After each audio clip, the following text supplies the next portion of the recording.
আসসালামু আলাইকুম। Good morning everyone.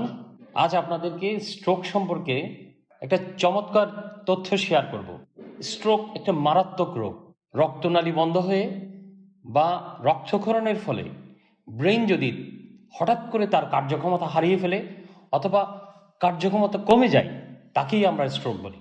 আপনি কি দেখেছেন কখনো আপনার প্রিয়জন স্ট্রোকে আক্রান্ত?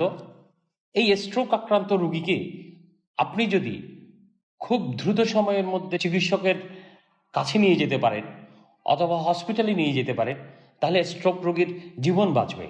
তাই প্রতিটা মানুষের স্ট্রোক কিভাবে ধারণা করা যায়, স্ট্রোক কীরকম হয় তা সম্পর্কে ধারণা থাকা উচিত। আমরা একটা ছোট স্কোর বলি, যেটা বিনামূল্যে আপনি খুব চোখের সামনে আপনি আপনার প্রিয়জন স্ট্রোকে আক্রান্ত কিনা বুঝতে পারবেন। যে স্কোর হচ্ছে ফার্স্ট স্কোর, FAST, ফার্স্ট। প্রথম এফ, এফ মানে ফেস। আপনি রুগীর ফেসটা দেখবেন।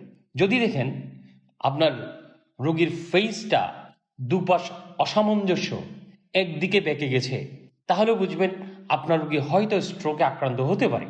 অথবা যদি স্বাভাবিক মনে হচ্ছে তবুও আপনি স্ট্রোক করেছে কিনা ধারণা করতে চান, ওনাকে দাঁত দেখাতে বলুন অথবা হাসতে বলুন। দাঁত দেখানো অথবা হাসার পরে যদি দেখেন যে মুখের এক পাশ বেঁকে গেছে, তাহলে ধারণা করতে পারবেন আপনার রোগী স্ট্রোকে আক্রান্ত হতে পারে। এ মানে আর্মস, তার মানে রোগীকে হাত তুলতে বলুন। যদি রোগী হাত তুলতে না পারে অথবা তুলতে কষ্ট হয়, তুলতে উইকনেস ফিল করে, তাহলে বুঝবেন আপনার রোগী স্ট্রোকে আক্রান্ত হয়ে থাকতে পারে। যদি হাত তুলতেও পারে তবুও আপনার সন্দেহ হচ্ছে আপনার রোগী, আপনার প্রিয়জন স্ট্রোকে আক্রান্ত, তখন ওনাকে হাতের তালু উপর দিয়ে হাত প্রসারিত করতে বলুন এবং চোখ বন্ধ করতে বলুন। স্ট্রোক আক্রান্ত হাত নিচে নেমে যাবে এবং উল্টে যাবে। এরপর এস মানে স্পিচ, মানে কথা। রুগীকে কথা বলতে বলুন, রুগীর সাথে কথা বলুন।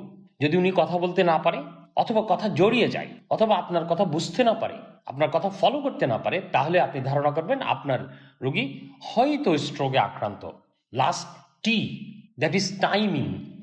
This is the time. এটাই সময় যে আপনাকে অতি সত্বর আপনার রোগীকে, আপনার প্রিয়জনকে ডাক্তারের কাছে যেতে হবে অথবা হসপিটালে যেতে হবে অথবা 999-এ ফোন করে অ্যাম্বুলেন্সের জন্য বলতে হবে। ধন্যবাদ।